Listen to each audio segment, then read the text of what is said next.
Hello student, আজকে তোমাদের জন্য নিয়ে এসেছি দশম শ্রেণীর ভৌতবিজ্ঞান অভিনব বুকের ধাতুবিদ্যার প্রশ্নোত্তরগুলো সমাধান। সবাই লিখে নেবে। 1 নম্বর প্রশ্নটি আছে, পিতল ও কাঁসা উভয়ই থাকে, উত্তরটা হবে সিইউ, এ নাম্বার। 2 নম্বরে আছে, কোনটি ডুলারোমিনে থাকে, উত্তর হবে সি নাম্বার, এমএন। এখানে 1.3 নম্বর কোশ্চেনটা ভুল আছে। এর প্রশ্ন বলেছে কোনটি সালফাইড আকরিক, উত্তর এখানে কোনোটাই হচ্ছে না, তাহলে এটাকে ফাঁকা রাখবে। 4 নম্বরে আছে, বক্সাইট কোন ধাতুর আকরিক, উত্তর হবে এ নাম্বার, এল। 5 নম্বরে আছে, ক্যালামাইন কোন ধাতুর আকরিক, উত্তর হবে সি নাম্বার, জেড। 6 নম্বরে আছে, কোন আয়রনের উপস্থিতিতে লোহায় মরিচা পড়া ত্বরান্বিত হয়, উত্তর হবে ডি নাম্বারে, Cl-। 7 নম্বরে বলেছে, থার্মিট পদ্ধতিতে বিজারক হিসাবে ব্যবহৃত হয়, উত্তর হবে বি নাম্বার, অ্যালুমিনিয়াম। 8 নম্বরে, আয়রনের আকরিক হলো, উত্তর হবে এ নাম্বার, ম্যাগনেটাইট। 9 নম্বরে আছে, কার্বন বিজারণ পদ্ধতিতে নিষ্কাশন করা হয়, উত্তর হবে ডি নাম্বার, Zn। 10 নম্বর, নিচের কোন ধাতুটি তড়িৎ বিশ্লেষণ পদ্ধতিতে নিষ্কাশন করা যায় না, উত্তর হবে বি নাম্বার, Zn।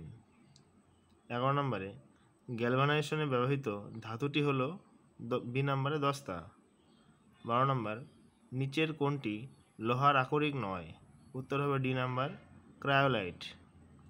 13 নম্বরে, মরিচা ধরা হলো একটি, এখানে অপশন বলেছে এ নাম্বার জারণ প্রক্রিয়া, বি নাম্বার বিজারণ প্রক্রিয়া, সি নাম্বার জারণ ও বিজারণ প্রক্রিয়া, উত্তরটি হবে ডি নাম্বার, কোনোটিই নয়।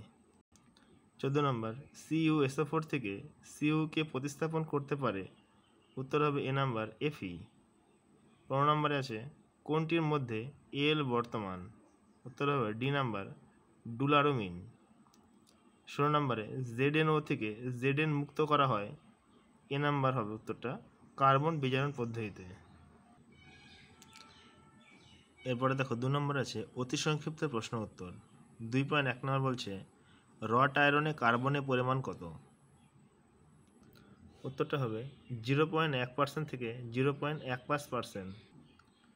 2.2 নম্বর, মরিচার সংকেত কি, 2.2 নম্বরতে দেখো আছে Fe2O3.XH2O, যেখানে x এর মানটা পরিবর্তনশীল। 2.3 নম্বর আছে, অ্যালুমিনিয়ামের প্রধান আকরিকের নাম ও সংকেত উল্লেখ করো, উত্তরটা হবে অ্যালুমিনিয়ামের প্রধান আকরিক বক্সাইট, যার সংকেত হচ্ছে Al2O3, 2H2O। 2.4 নম্বর আছে, গ্যালভানাইজেশনের ক্ষেত্রে লোহার উপরে কোন ধাতুর প্রলেপ দেওয়া হয়, উত্তর হবে দস্তা। 5 নম্বরে আছে, জার্মান সিলভারে কত শতাংশ সিলভার আছে, উত্তরটি হবে 0%। আসলে জার্মান সিলভারে কোনো সিলভার থাকে না। এরপর আছে শূন্যস্থান পূরণ। 2.7 নম্বর, রাসায়নিক বিক্রিয়ায় ইলেকট্রন গৃহীত হওয়ার ঘটনাকে ড্যাশ বলে, উত্তর হবে বিজারণ। 8 নম্বরে আছে, ক্রায়োলাইট ড্যাশ ধাতুর আকরিক, উত্তরটা অ্যালুমিনিয়াম। 9 নম্বরে, থার্মিট পদ্ধতিতে ব্যবহৃত বিজারক হলো, উত্তরটা হবে অ্যালুমিনিয়াম, 9 নম্বরের।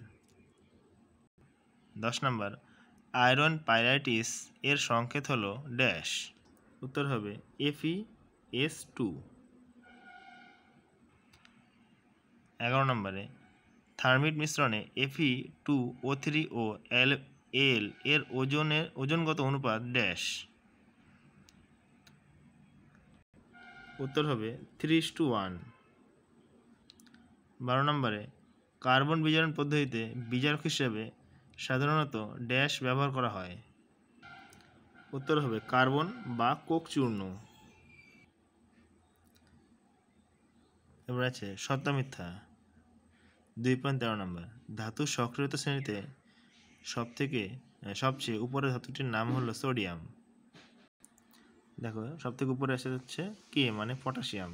আমাদের 13 নম্বর উত্তরটা ভুল হবে, তো 13 নম্বরটা হচ্ছে মিথ্যা। 14 নম্বর বলছে বক্সাইটের সংকেত হলো Al2O3। এখানে দেখো দেওয়া আছে বক্সাইটের সংকেত Al2O3 2H2O, তো কোশ্চেন আমাদের Al2O3 দিয়েছে, 2H2 দেয়নি, তাহলে উত্তরটা হলো 14 নম্বরটাও মিথ্যা হবে। এবার ডান স্তম্ভ বাম স্তম্ভগুলো দেওয়া আছে, দেখো উত্তরটা বক্সাইট হবে B number, red hematite C number, cryolite D, আর ক্যালামাইন এ নাম্বার হবে। সবাই লিখে নিবে। এরপরে চলে যাবো আমরা পরের ডান স্তম্ভ বাম স্তম্ভতে। এখানে দেখো কাঁসা হবে বি নাম্বার, পিতল ডি নাম্বার, জার্মান সিলভার এ, আর ডুলোরামিন হবে সি নাম্বার।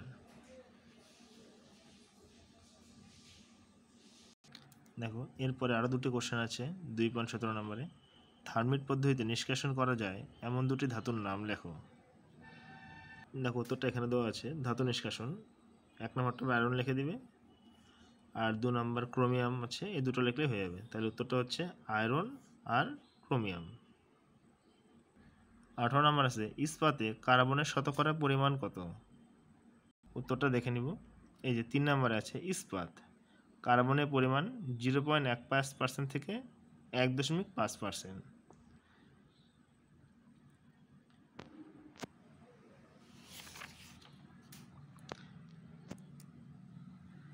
এর পরের ভিডিওতে আমরা 3 নম্বরের সংক্ষিপ্ত প্রশ্নোত্তরগুলো নিয়ে আসবো তোমাদের জন্য ছাত্রছাত্রীরা।